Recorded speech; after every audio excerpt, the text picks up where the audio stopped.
Good morning and welcome to another class of biology. Here we begin with the new lesson called pollination and fertilization. In this particular chapter, we'll study about the advantages and disadvantages of self and cross pollination. We'll see the agents of pollination and the characteristic features of flowers pollinated by various agents such as insects, water and wind. It will also give a brief idea to how nature favors the cross pollination and what are the events taking place between the pollination and fertilization, which leads to the formation of zygote in the embryo sac. This lesson will also give a brief explanation on the terms double fertilization and triple fusion. So here we go with the topic pollination. Pollination. What is pollination? You have read that the stamens of a flower are the male organs in the previous chapter. The stamens are the male organs and the anthers of the stamens produce powdery material called as the pollen. This again consists of small particles called the pollen grains.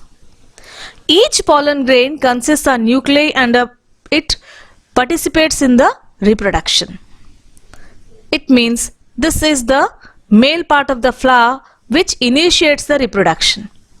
And for this initiation, the process of formation of fruit and seeds are the first step in the process of this pollination. And in this, the pollen grain must reach the stigma. And it happens in three principal ways. So the first way is autogamy. Here the pollen of the same flower may fall on its stigma by itself. That is called autogamy. Auto means self, gamy means marriage. That means pollen of the same flower will fall on the stigma of the same flower. That is what we call it as autogamy. Our second way is genitogamy. Here the pollen of another flower of the same plant will fall on the stigma. And so that is called as genitogamy. One is our allogamy. Here the pollen of a flower of another plant of the same species may fall on the stigma of the other plant.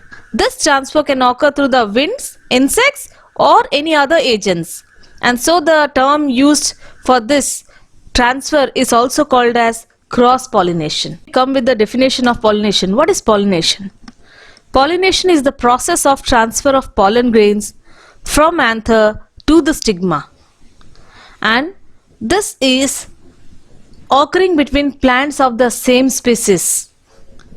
This pollination will occur in the species of same species. That is what we call it as pollination. Many different kinds of flowering plants may be growing in the same vicinity. For example, an orchid may have trees of mango, guava, lychee, etc. And even some wild trees too, like the neem, jamun or sesame.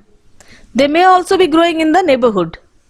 Similarly, various crops may be growing in neighborhood like wheat, mustard, pulses, vegetables and so on. And the wind may blow away the pollens from all such plants together.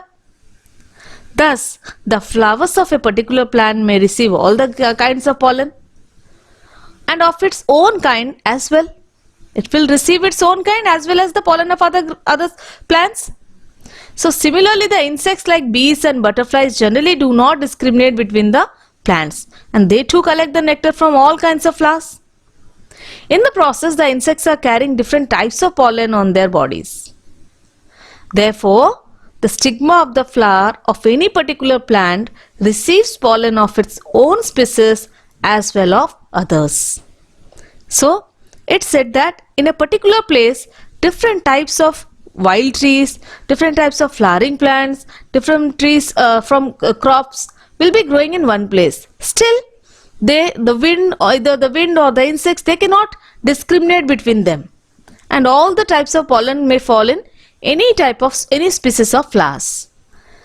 But nature has so designed that only the pollen of the same species of plant will survive and grow further to continue the process of reproduction, and the rest of the type of pollen will fail to germinate and will perish. No doubt every species of pollen will come and fall on the stigma, but the species which it belongs to the same species they will only show the reproduction or the survival. Others will perish. Kinds of pollination. There are two kinds of pollination: self-pollination and cross-pollination. Pollination. Self-pollination is the transfer of pollen from the anther to the stigma of the same flower, which is called autogamy, or to the stigma of another flower of the same plant, which is called genitogamy. So these two processes are coming under self-pollination. Pollination between the flowers of the same plant is considered as self-pollination on account of the common genetic characters. That is, the general qualities or features of any one plant are the same in the different flowers born on it.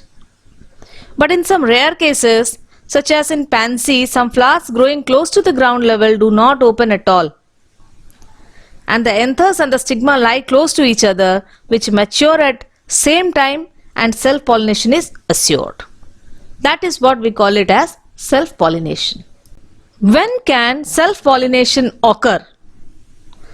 This is a question here. It arises, how and when self-pollination occurs.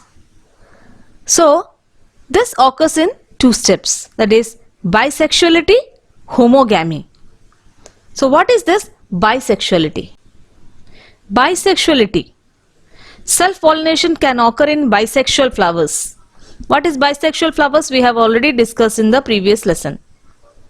That is, in flowers having both male and female organs, or it can also occur in such a unisexual flower where both male and female flowers are born on the same plant.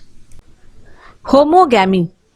To ensure self-pollination, it is necessary that the anther and stigma of a flower must mature at the same time. That is what we call it as homogamy.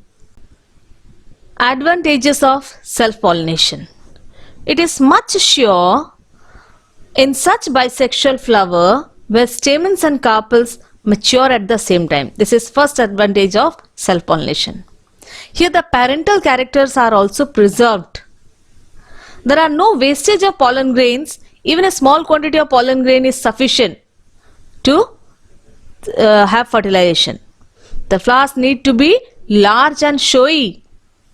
Scent and nectars need not be produced by flowers. These all the above advantages mean a great economy on the part of a plant. A lot of nutrient material which would otherwise be used in the production of pollen, nectar and scent and large petals, etc. is saved. These are all the advantages of self-pollination. Disadvantages of self-pollination. Continued self-pollination, generation after generation, may lead to weakening of the variety or the species.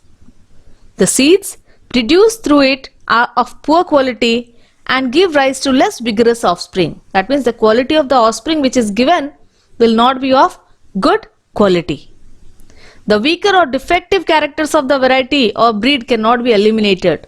It will be continuing for the generation after generation. And it does not yield any new varieties. The genetic traits of the same plant with no change and without any intermixing are passed on to the next generation. So there is a very little chance for improvement in the next generation. These are all the disadvantages of self-pollination. The next topic, cross-pollination, we will take up in the next session of our class. Thank you and have a nice day.